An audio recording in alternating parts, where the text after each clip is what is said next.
a lot of city employees, a lot of nonprofit employees. Thank you all for coming this morning. What I want to do with my few minutes here is talk a little bit about budgeting for outcomes again, and then try to speak with a lot, some of you not nearly as often, and so if I can, just let me back up for a minute and talk a little bit about why we do this, why it's important to me, and what we're trying to achieve with the BFO process. So I came to municipal government from state government. And if you think about state and federal government, sure, they have budgets, but a lot of what they do is they actually set rules, regulations, and policies. It's a lot of what they do. And for us in city government, by the time it gets to us, most of the policies and the rules are set, okay? And what we actually have to do is we have to do things. It's a little bit of a difference between us and some of the other, like, we're not just setting rules, we got to make things happen for people in our community. And so while we do some of this policy work, a lot of what municipal government does is execute and makes things happen. And so the cities that make the most things happen, that produce the most for their citizens, are the ones that are going to succeed. And so I always say the number one policy document of a city is the budget. This is it. The budget is what tells us what we're going to do this year. We don't spend a whole lot of time talking about new policies and things of that nature. Most of what we do is dictated by how we spend our dollars. And so, so that's kind of the place that we started. And I said, well, if that's true, if it's true that what we really need to do is have a policy document that is also a budget document, the best way that we can do that is by making clear what it is that we're trying to achieve, those things that we're trying to do, and hold ourselves accountable for that. And out of that, the budgeting for outcomes process was born. At least some of that makes sense to the people in the room. But just like anything else, you know, I said 5 years ago, the danger will be that we'll do it, and then we'll do it again, and then we'll do it again, and then it'll just be the thing that we do. And so the reason that I'm here is a lot of you now have done this for 3, 4, 5 times, and I'm here to say, hey, let's remember why we do this. Let's remember what we're trying to achieve and to challenge you to do it a little better and a little bit differently this time. So I always start from our mission. And those of you who work in city government probably hear me say this a fair amount, and that is we're here to break down the barriers that prevent people from living the life they want in our city. Okay? What does that mean? No matter what you want to do in our city, you should be able to find some way. We shouldn't be the thing that stops you from doing it. We should help make it happen. That's everything from arts. If you want to sing and dance and express yourself through the arts, Chattanooga should be a great place to do it. If you want to get a job where you're working in a factory, or the kind of education where you can become a doctor, Chattanooga should be the kind of place that you can do it. If you want to raise a family where your kids are supported and you feel like you have the things, the tools that you need to live that great life, Chattanooga should be the place where you can do it. If you want to enjoy the neighborhood where you live and walk down to your local park and get to see things happening there and enjoy it, Chattanooga should be the kind of place that you come to. And we always say, and I think this is important to note, just for those of you particularly who don't hear me talk about this a lot, the words break down the barriers is very inclusive. Like, we're not just here to help people get over the barriers, although we do some of that. But when you help people get over the barrier's still there. And so what we really want is we want to change the systems that stop people from living the life they want in our city, and that means we have to break these barriers down. So from that comes our somewhat less elegant vision statement. Parity for people to live the life they want in our city. And most importantly, in a place like Chattanooga, our brand is synced up with high quality of life. So here is where we are, and ultimately I will tell each and every one of you, although I don't know how much you will believe this, but ultimately all these offers and everything that gets discussed, it does make its way to me. And I end up looking through things, and we get to hard decisions that have to be made. And a lot of people are working on it, but in the long run, when I sit down and I'm looking through our final decisions and figuring out where these last places that the budget has to get to, because Daisy's telling us, we only have this much money, and we would love to do all these other things, but here's where we are.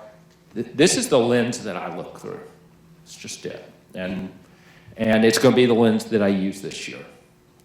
So that from this lens, we set the 5 priority areas, which I think was the next slide. Here it comes. There it is. It's the same as it has been, and if you think about it from that mission and that vision, it makes sense. Safer streets, smarter students, stronger families, growing economy, stronger neighborhoods, and high-performing government. In my mind, these are the things that we need in our community to break down the barriers that prevent people from living the life they want in our city. I'll go through them just a minute. Obviously, it's pretty hard to live the life that you want in our city if you don't feel safe. If you can't walk out to that neighborhood park, you can't live the life that you want in our city. From smarter students and stronger families, at least for me, and I think for many people, that family unit is critical to the life that you want in our city, and feeling supported and like you know what you're going to do with your family, whether it's your elderly parent, your kid, your spouse, whoever it is, having that unit supported in our city is important. A growing economy is key to that kind of prosperity. If we want people to do the things that they enjoy, they've got to have money in their pockets. And so it's not just about having a job, it's actually about growing their wages so that they have more that they can do when they're off of work.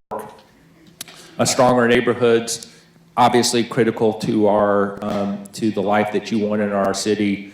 Whether it's how you interact with the people around you, but also if my house is great, but I'm living next door to a place that is a drug house that's falling, the porch is falling down and nobody's invested in that neighborhood, it's pretty hard to feel good about the place where you live. And then high-performing government for us, if we're going to break down the barriers that stop people from living the life they want in our city, we have to have the resources to do it. It doesn't just happen. And that means that we have to perform at our best. We have to make sure that we use our resources properly. When it comes to things like our sewers, actually, if our sewers don't function properly, I can tell you this, people aren't going to live the life they want in our city, right? And so at least from my perspective, I don't see what often is termed as essential costs by us, like we have to do this. No, actually, we don't have to do this. There are different things that you can do. We want to do it because it helps people in our city. So I came here to say, to go back to the beginning, which is, this is our policy document. We've been doing this now for a few years. The temptation is, hey, let's grab last year's offer, let's dress it up, put in a couple different lead sentences, change a couple of things here or there, and resubmit it, and maybe that's okay. But I want to challenge people to think about how we fulfill the essential mission of city government. Even for those of you who don't work in city government, this is how we want to use our funding, is to make these things happen. So while you may have other missions outside of this, at least for us, the things that you ask us for money to do, I look through it through this lens. This is an exciting process because at the end of it, I think I always feel like we're set. We know where we're going. And the process of figuring out what's in our budget is really important because we can have this dialogue about how do we do these things? How do we do these things that are so critical? And I hope you'll use this to first have that dialogue among yourself and say, okay, are we doing the things that we need to do to break down the barriers in our city? Are we making our city authentic and inclusive and equitable, fair? Are we making sure that people's wages are growing and that they have a high quality of life? And then come to us, and let's keep having this dialogue about how we build a budget this year that breaks down more barriers than ever before. Thank you very much.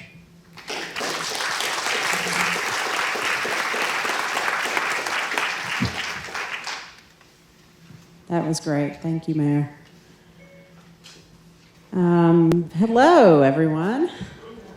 I'm so glad to see so many of you here and so many good friends who are part of what we do every day. I'm Mara Black Sullivan. I'm the Chief Operating Officer for the City of Chattanooga, and appreciate your being here. We are here, as the mayor said, to launch our process for this year for strategically planning our budget document, and I'm glad to have you as our partners as a part of this. Let's go to building a better budget. Great. So what we would hope that you would do as you're looking to build your budget, a little different from the agencies, obviously, but for our city departments and divisions of government, look at this as an opportunity to start over. Look at this as an opportunity to build your budget from the ground up, starting at a zero base and moving forward. If you do that work, then you're going to have the opportunity to build in accountability and transparency. You'll be able to align your budget with the leadership agenda, and you'll be able to look long-term at all the things that you want to do. So we're working hard with Tim and Melinda, I know you all are, to build in your KPIs and to do your measurement work. And doing that work every day is going to create the budgeting for outcomes process begins with establishing our priorities and results area, determining how much money is available, of course, allocating our revenues to results areas, and developing and submitting offers. So all of that part is a part of what you are doing right now, a part of what you're thinking about, looking at what I talked about in the last slide, taking your budget, your internal budget to zero and building up, and seeing how you can position what you're going to be doing for the next budget year around the outcomes that you want to achieve to make people's lives better in Chattanooga. Then the budget offers will be submitted through the app, and we'll talk about that in a little bit more detail. And then the results teams will meet, and we'll read, and looking around at faces that I know have served on results teams before, and we'll I'm sure be glad to do it again. But we've appreciated your service in that process, and then we will continually monitor our performance after that. Right? Okay, Chris. I think this is Tony's first slide, I believe. Well, shows you how we work as a team. I'm Tony Sammons. I serve as the Deputy Chief Operating Officer. We jump in wherever it is, even if things change at the last minute. One of the things that when I was asked to take this responsibility of heading the BFO process, they didn't tell me everything on the front end, but that's okay. You know, we're used to that, and we jump in and take hold of our responsibilities and move forward. Thank you.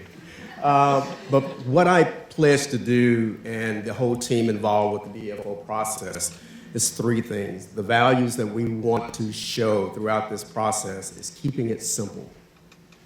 Those of us who have been through the process since the beginning, we've experienced some challenges that were very frustrating. So we're working hard to simplify the process this year. And we've done a lot of that through the application, as well as streamlining some of the processes in between pre-submittals, initial offers, and getting you back the responses from the results team areas to help you form your initial offers as well as your final offers and feel good about the submission that you're sending. So we're going to keep it simple. We've heard that from so many people. Give me a budget forecast as a target for planning. We're going to talk a little bit about that in a few minutes. The app is still hard to use. As I just indicated, our IT department, along with our finance and administration, are collectively working to and have accomplished a great deal of that in making the application more simplistic. When you go into your application to submit your pre-submittal, it shouldn't take you more than, it's a 200-word summary that you're going to place in there, along with your key information, who you are, the organization that you represent, the offer name, those key components along with the 200-word submission. It will not take more than 200 words. Someone asked, well, what if they're long words? That's up to you.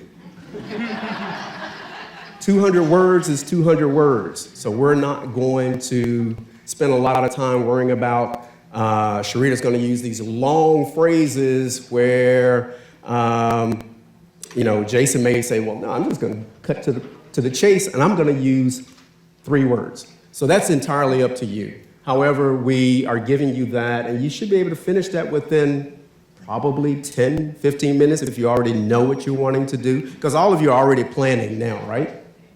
Okay, so that will be simplistic. Each offer, pre-submittal, as well as your initial and final offer need to be entered separately.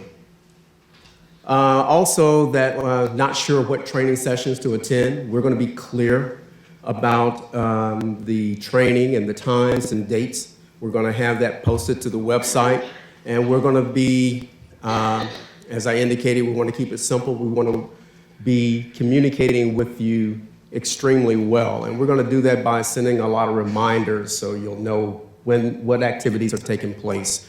You'll be able to go to the website. However, we're going to send those additional things so you'll know it'll stay front of mind.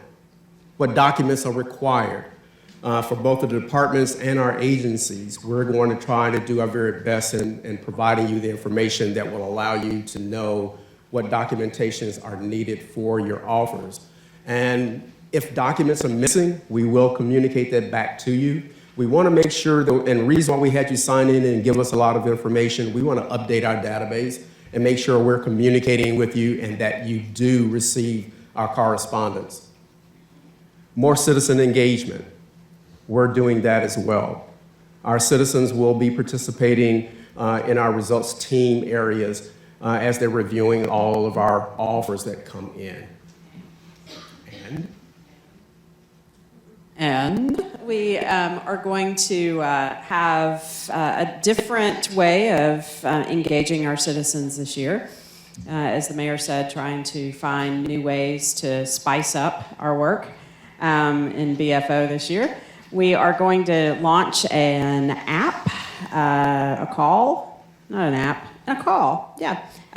to citizens asking them to apply to be a member of the of the citizen force to sit on the teams.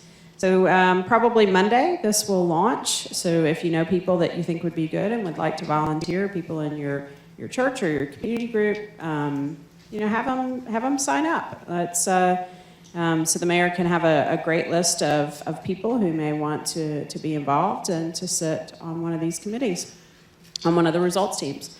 It is a lot of reading.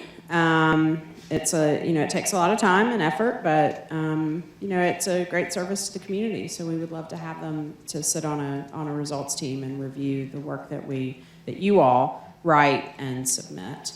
We also are going to, we're looking at finding a way to go out into community groups and have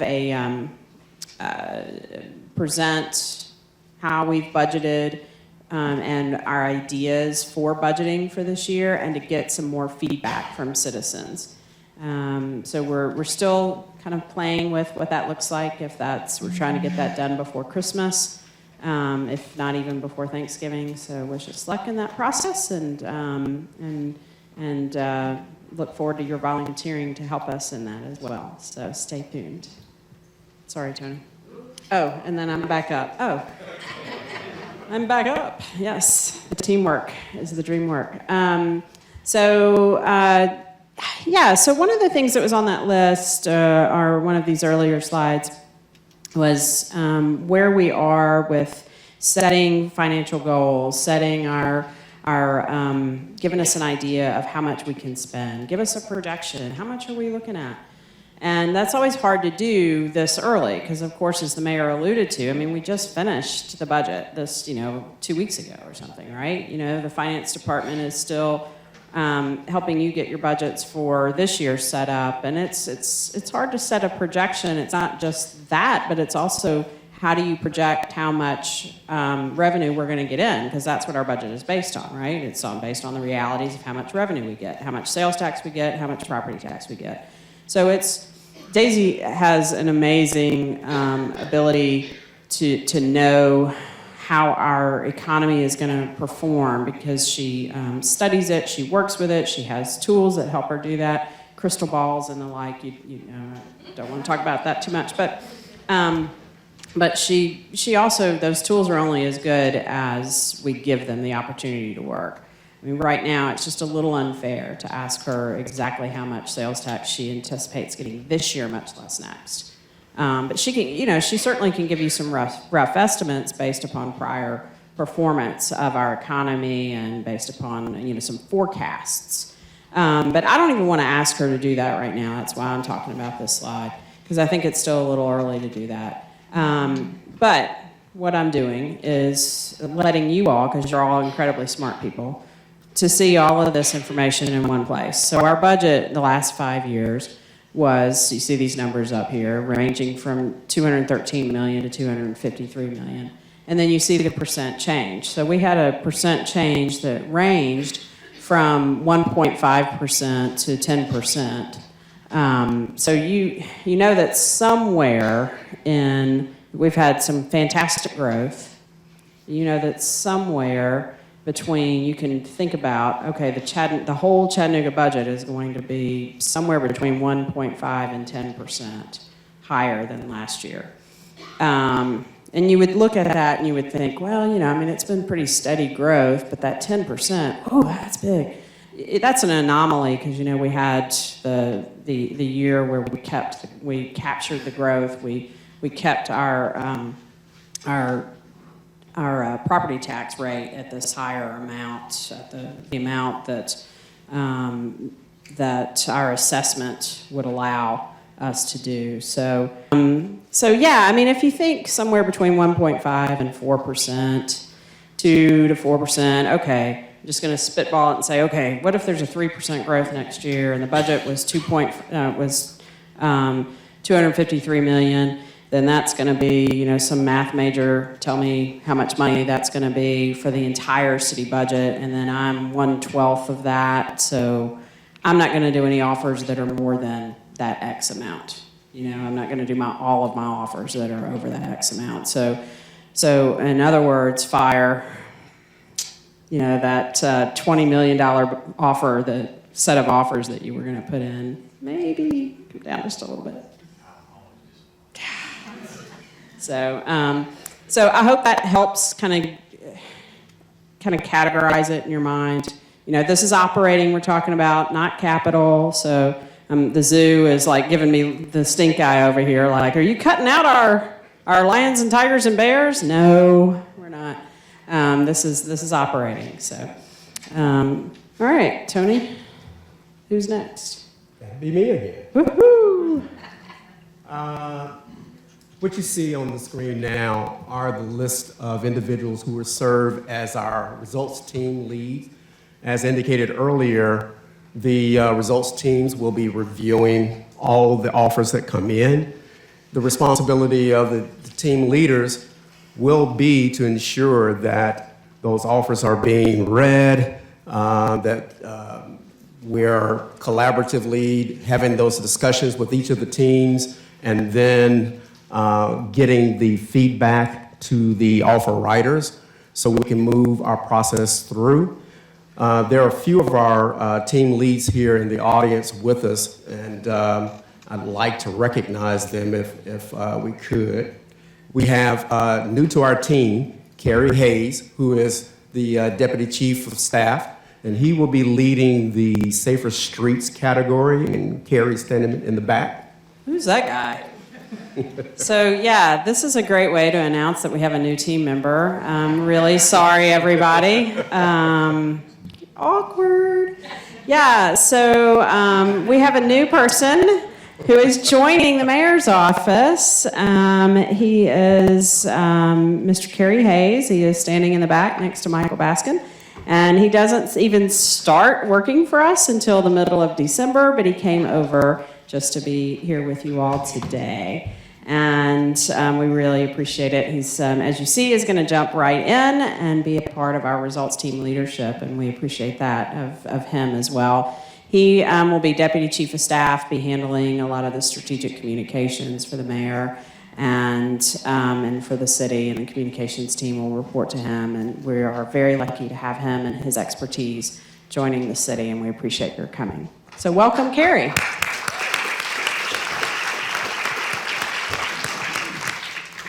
I'm sure it did feel awkward. I know that feeling. However, she didn't say at this time is when you give your 10-minute speech. Right now. Only 10? 10, yeah, we had to cut it. I only brought 60. Wade Hinton is our city attorney who will be leading our Smarter Students, Stronger Families, and I don't think Wade is with us. Michael Baskin, who is not new, who has been very instrumental in working on this process of BFO and has been communicating with a lot of the agencies and, of course, our departments. And Michael is standing in the back as well, and he will be leading the Stronger Neighborhoods, and he is our Chief Policy Officer. Michael.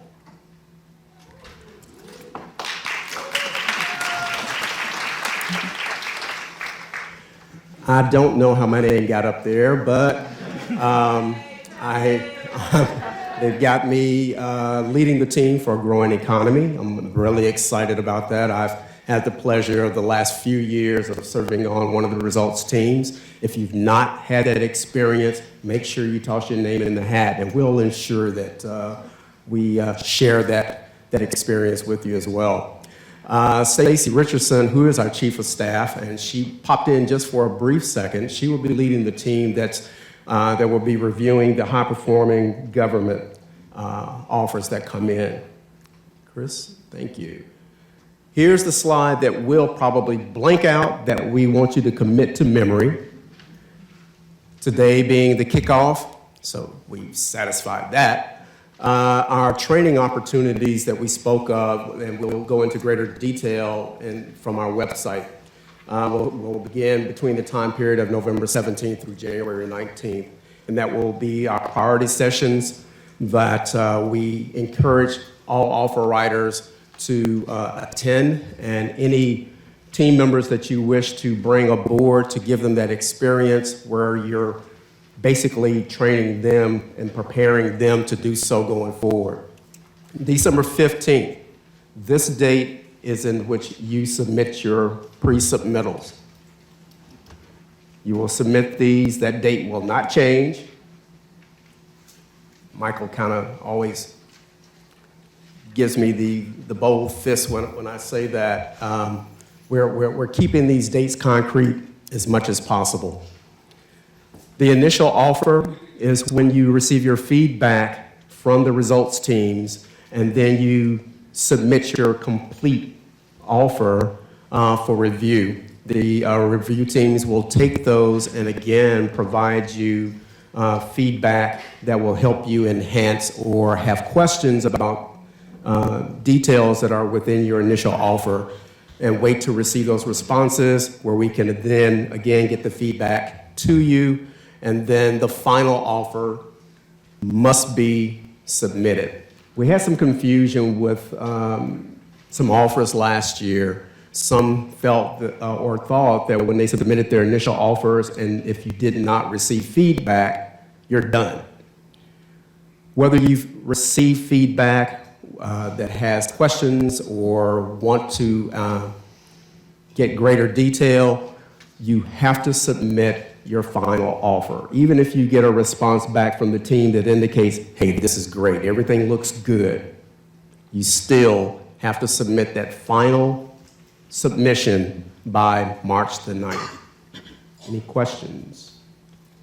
However, Tina is leading the effort as it relates to all of our training, getting it scheduled, having the facilitators for each of those sessions, and we will, as I indicated earlier, we'll provide all the dates and times and locations of those resources that will be available to each and every one.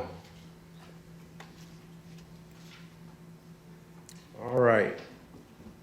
You saw this from an earlier screen when we talked about the pre-submittals.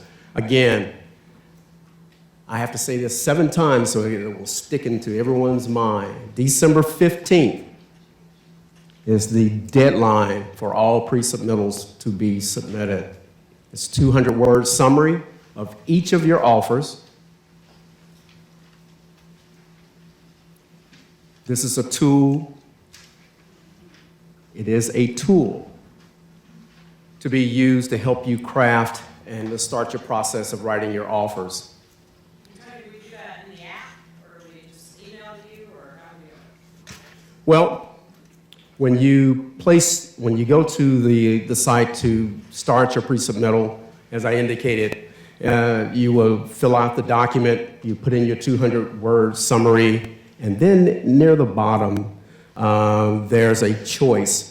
If you need to do a little more research or something of that nature, there is a selection that that will either say final, meaning that you're complete with your information in the document, and then you will hit submit. If you're not and you need to come back to this document, you do have that option. You will hit submit, and then you can come back to that document to edit and do whatever is needed before clicking final complete, and then hit submit for your offer to be completed.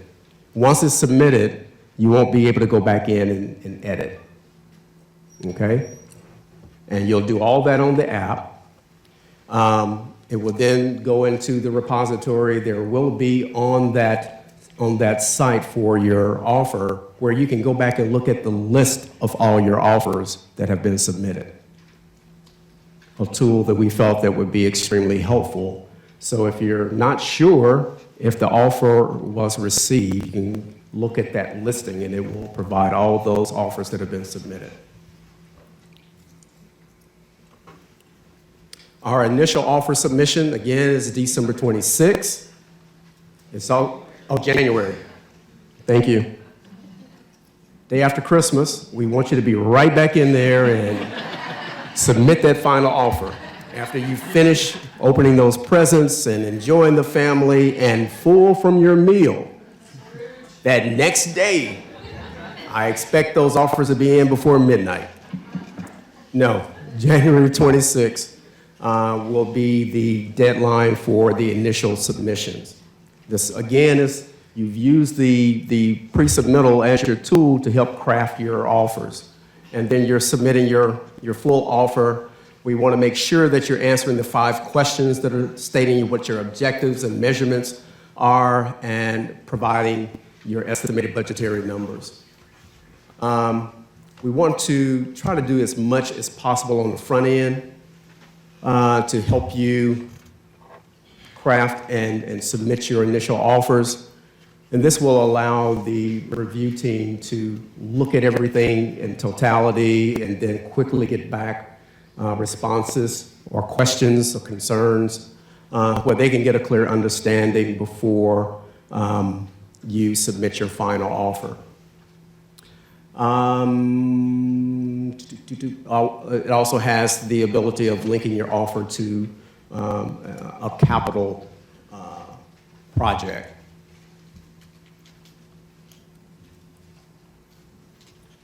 All right. Now I'm going to introduce the person that, or persons that will give you more information as it relates to our community agency support. And I think that will be Teresa Dionato.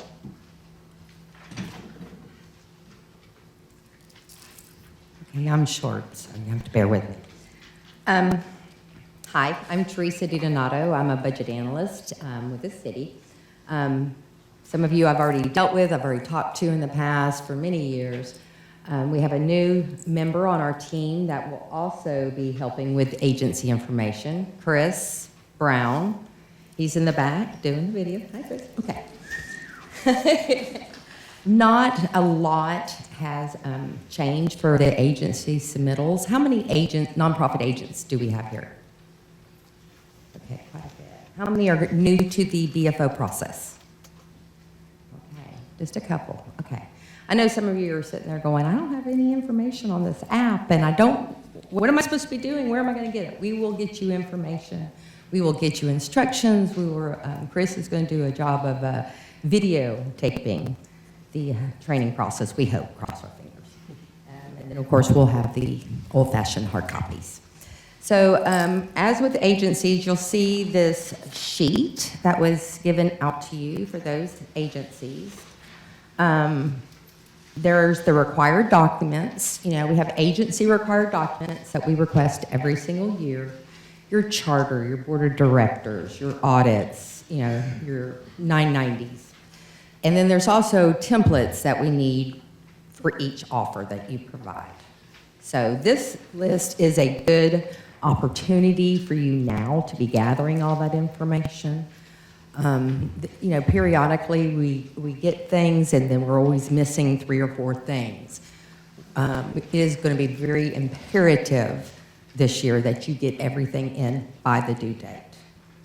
So, and if you have any questions, or you can email the BFO email.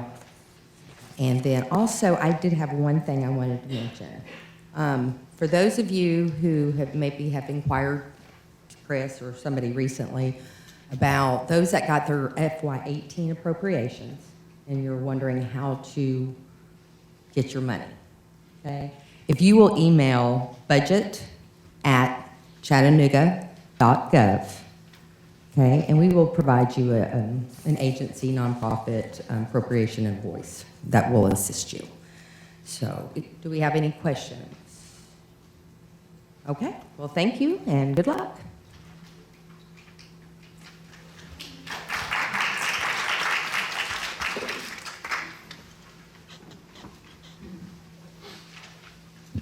Hi, guys. I'm Daisy Madison, CFO for the City of Chattanooga, and that's really only for those couple of people who said they were new to the process, the agency personnel, and I'm assuming everybody else in here knows who I am.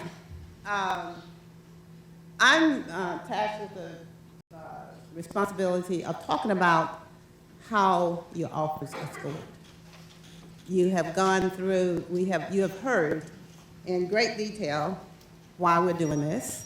We've talked about the mayor talked very extensively and very elaborately on what he's after, his vision and his mission. And at the end of the day, that's why we are all here, to deliver on that mission and that vision. And the way we're going to do that is through the offers that really puts forth how you are going to accomplish that goal.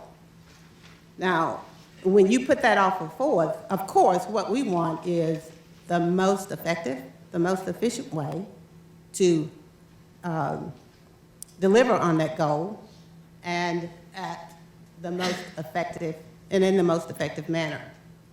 So when you are putting together your offers, we want you to keep this in mind. The first thing is, how will my offer impact the lives of the citizens in Chattanooga? How will this offer remove the barriers that prevent the Chattanoogans from living the life that they want? Think of that before you start to write. And then keep that goal in mind as you proceed. Specifically, in the results areas that address safer streets, more students, stronger families, high performance, all of these areas, at the end of the day, how are these areas going to impact the lives of the Chattanoogans? And how can I present an offer, a plan to deliver on that? And how can I do it in a manner that's better than someone else so that I will then receive a higher score from those individuals that are reviewing and evaluating my offer? Not just words, but in a manner that is clear and concise, providing what we call a feasible roadmap to accomplish that goal. Sometimes we get offers that are not, sometimes we talk about things in a theoretical form, but it's kind of hard sometimes to put the plan together. So we want you to think about how to do it, but not just what you want to do, but sometimes it takes a lot more energy and effort to put together a plan that is feasible to accomplish, that someone else can realize, understand what you're trying to do, and whether or not, and judge whether or not that is an effective way to accomplish that outcome. Because after all, the only thing that the results team has to review your offer or evaluate your offer are the words that you put on paper.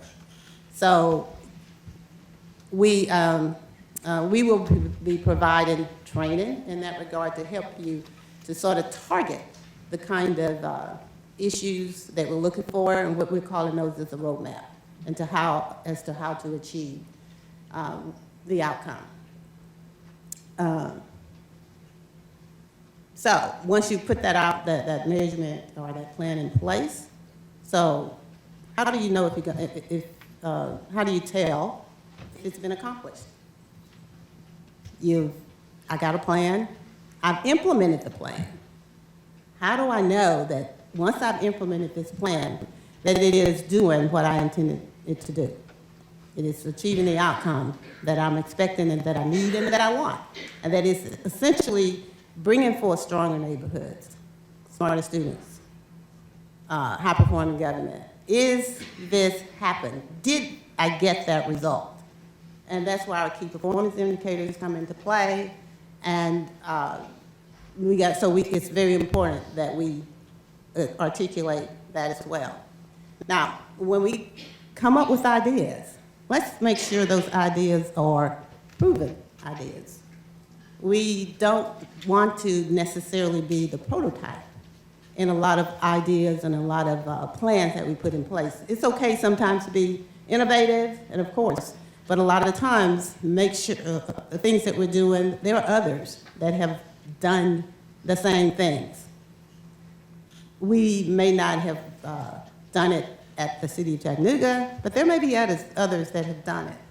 Very rarely are we the first person to have thought of these ideas. So what we want is for you to look at benchmarks, look at generally accepted practices to make sure that, do partner collaborations. All of these things to make sure that we are using the best approach, the proven approach, to deliver on the outcome. So that when we, the results teams, then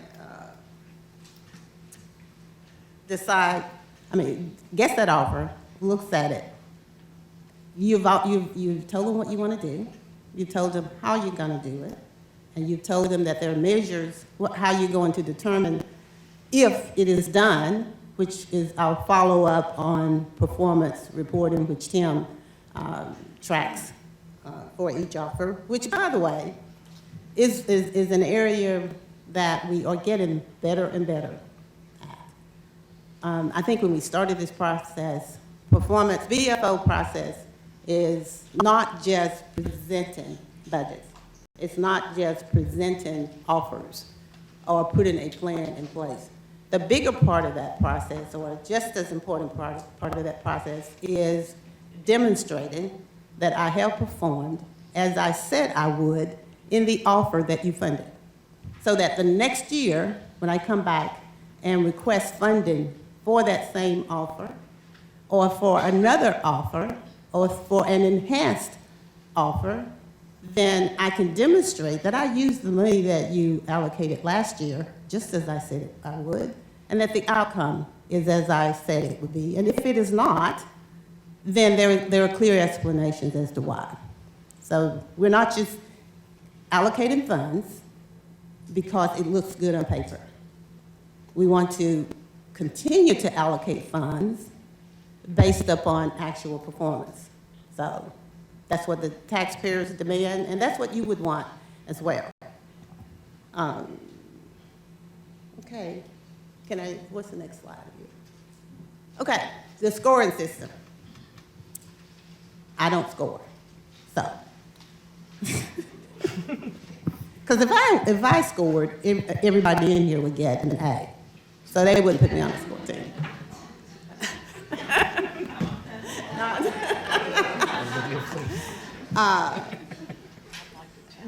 How the results team score. Of course, Tony explained to you who the results teams are, and he explained, and I'm going to explain how those individuals score your offers. They are scored along the five equally weighted criteria. And each of those criteria will be scored on a range of 0 to 5. Okay.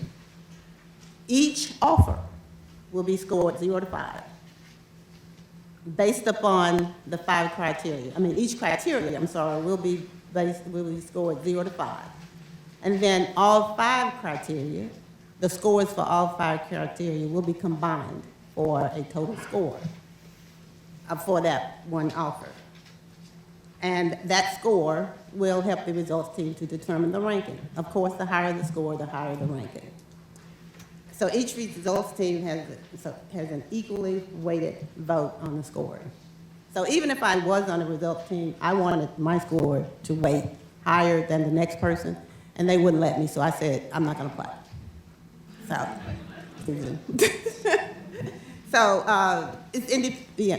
And the reason they're equally scored is because, again, all of this criteria is important. One item isn't more important than the other. So, and we wanted to add some objectivity to the process. So, not just, because a lot of times it's easy to be subjective and to say, I like this, so therefore it's a good offer because it's my pet peeve. I like this, I have a special affinity to this kind of thing. So we have a results team where you have a lot of people, a number of people involved, and we give them objective criteria on which to evaluate the offer. So once they have, you've got your initial offers, the results, after they have evaluated them, they provide you feedback. And that feedback is really with a sense of where they rank, and most importantly, how you can improve that offer. So it's not that I send it in and I thought I hit all of the results areas, all the criteria, and I'm good to go. I always tell people generally the first person that the initial writer of anything does the hard work. The next person that comes along and review it They'll come up with good suggestions, but you really did the initial hard work. But those good suggestions are very, very critical and very good in terms of enabling you to enhance what you've already done. So even though you've done a good job and you send it back, somebody from the results teams knows, they know, and they're focusing more on what they're going to score it on. So when they send you feedback, the idea is to enhance this offer. And the reason is because I want delivery on the outcomes that the mayor and the citizens has proposed. And I want this offer to be good so that the delivery of the outcome is equally as good. So it's all about the end product. It's not just about what you're writing. So it's just another way to have a collaborative effort in putting together the offers.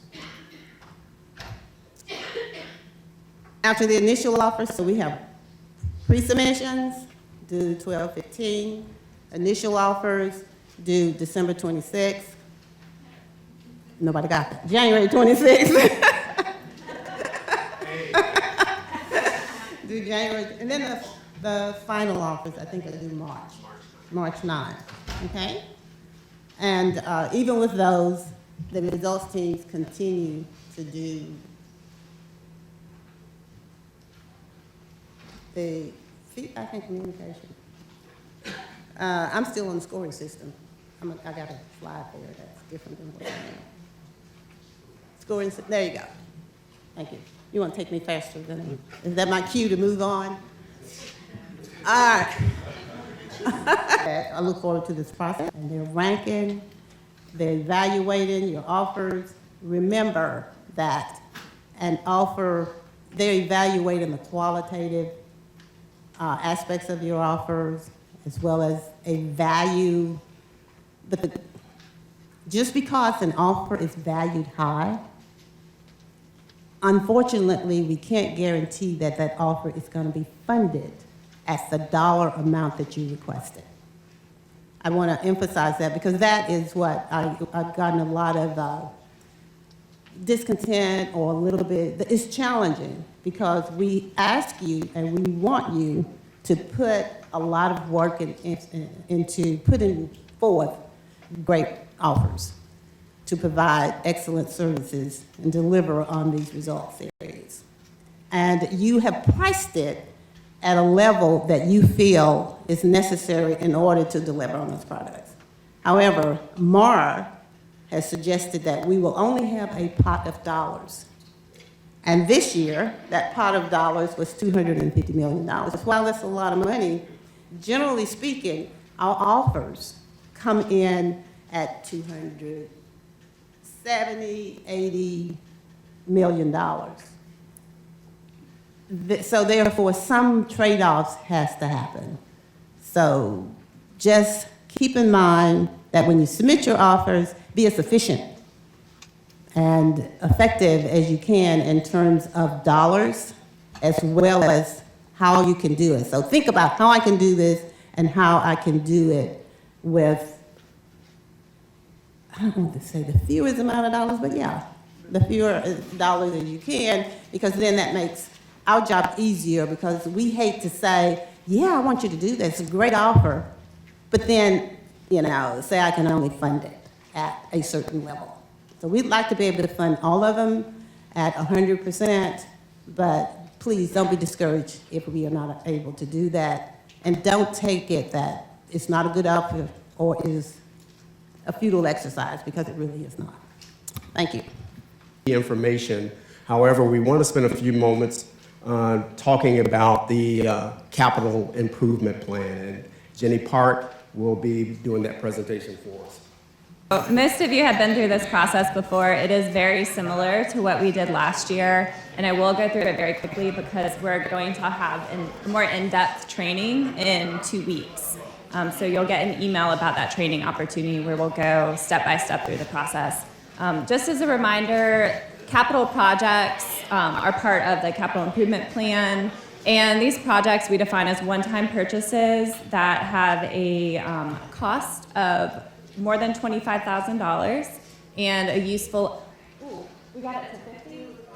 All right, we got it to 50. Thank you, Daisy. Been working on that for a while. And have a useful life greater than 1 year. So in general, you're thinking about tangible assets and infrastructure projects. So each year, these projects are part of a 5-year plan. And the first year of it is the fiscally constrained capital budget. So, for that first year of the plan, we have to have actual dollars available. And so, sometimes we might our eyes might be bigger than our stomachs with capital, but that first year, we really do have to have the money available. And so we often get a lot more requests than we are able to fulfill. It is very typical for general fund governmental projects that we get twice as many requests, dollar amount, than we are able to fund in that year. So the odds are a lot tougher with capital than with operating. So just be aware of that going into the process. Pre-submittal is the first step in the process after the training. These will be due, everything is on the same timeline as the BFO process.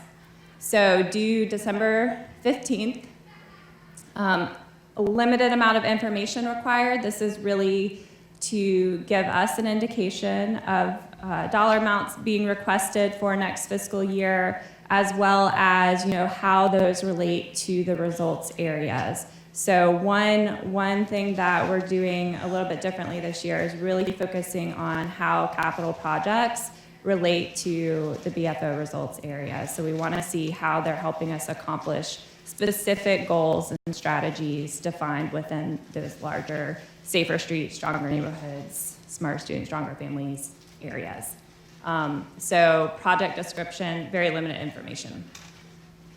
January 26th is your initial offer. This is when you'll be providing more detail. You will have gotten feedback on your pre-submittals by this point, and so you will be submitting additional information very similar to what was requested last year.